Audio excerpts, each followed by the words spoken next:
let's try queen's pawn opening now, and we don't play c4 directly, and we just make some normal developing moves.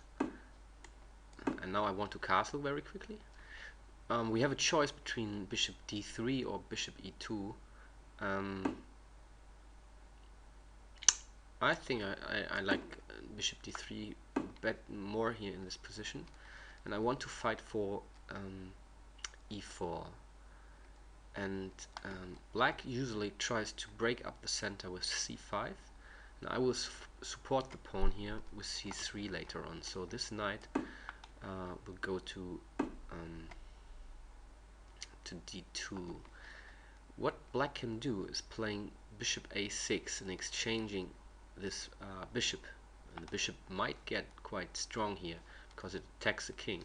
So I would like to avoid this by playing queen e2 now, though he can't play very easily bishop a6. So he has pressure now on e4, and he can jump to e4 with a knight, and we will castle now.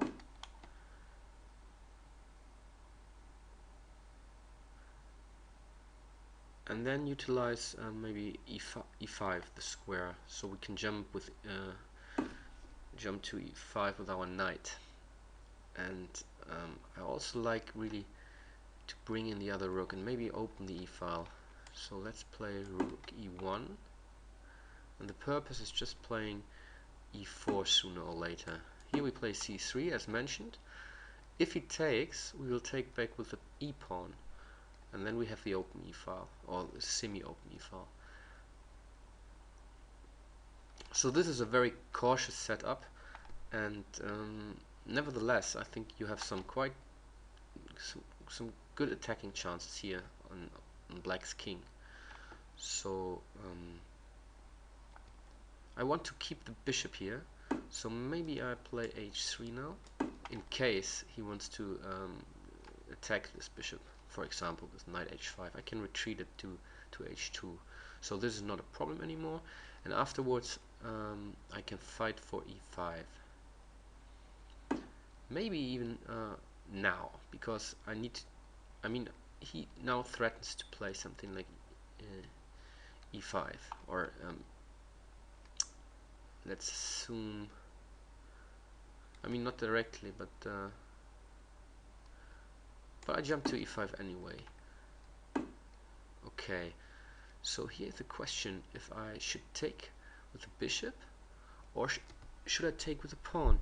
If I take with the bishop can be exchanged against this knight, for example, and if I take with the pawn, this bishop is somewhat locked in. But the advantage by taking with the pawn would be to attack this knight directly, and he has to move, so black would weaken his king. I think I prefer this because I really want to attack black, and maybe I already can sacrifice here, but I think it's too early. But there are some really I think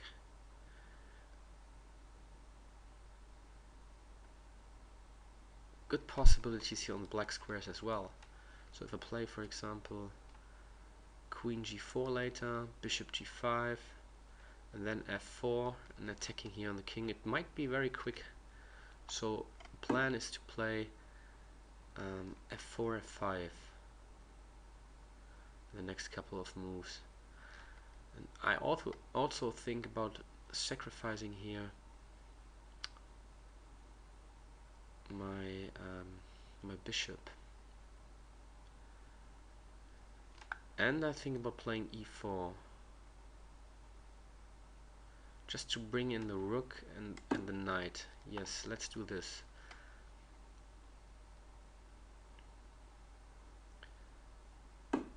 Okay.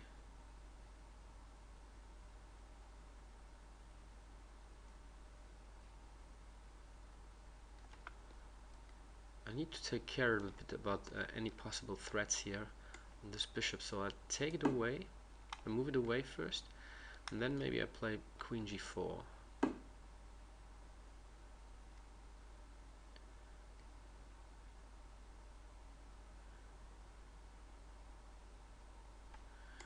Okay, let's protect the pawn.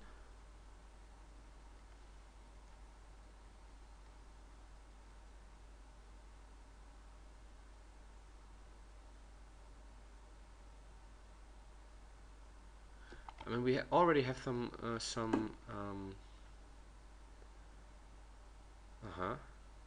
weak squares here around the king.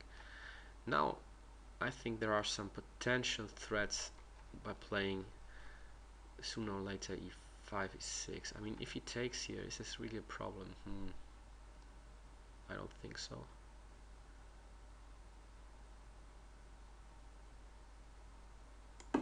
Let's take here. What about playing e5, e6? I mean, not now, but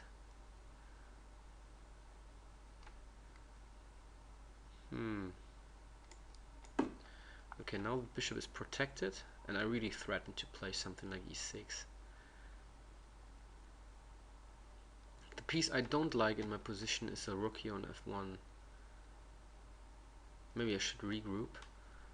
Rook to d1, rook f to e1, but I think it's a bit too slow. So, well, okay. Now this position really breaks up here, because this pawn on f7 was quite important to keep. Yeah, but I mean, here I just take the rook, and afterwards I take the queen, and if you count the pieces, black just made a blunder by playing here rook e6. And if he takes here, I just take the knight with my queen. So yeah, in this position black is lost. And we have 1 minute left, so this shouldn't be a problem.